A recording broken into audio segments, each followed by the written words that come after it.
presented by Rajan Music 79।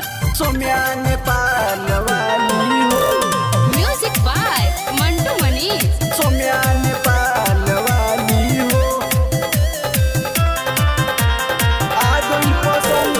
अब का करबुए गजल गवानी औरी अमर पाली हो।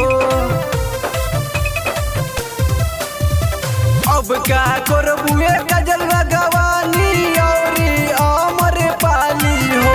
त आ गइल पसंद खेसारी भैया के सोम्या नेपाल वाली हो।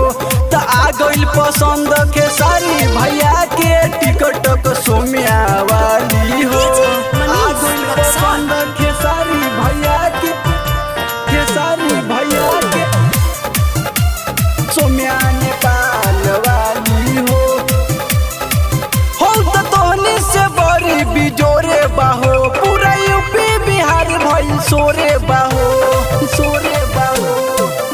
तो तोहनी से बड़ी बिजोरे बाहो पूरा यूपी बिहार भइल सोरे बाहो। बरबर हीरोइन फेले भइल रहे बड़ी दिलवाली हो।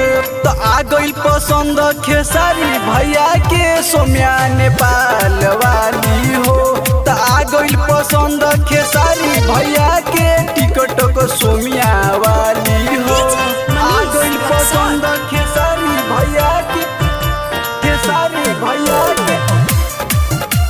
सोम्या नेपाल वाली हो। तोहनी पर जाई भारी नु हो ऑफर दे दिल भैया खेसारी नु हो। सोम्या नेपाल वाली हो।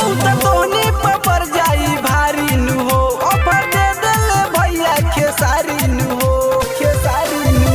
राजन भोजपुरिया मुन्ना मदहोशी मिलके बजावत ताली हो। त आ गइल पसंद खेसारी भैया के सोम्या नेपाल वाली हो। त आ गइल पसंद खेसारी भैया के सोम्या टिकटक वाली हो।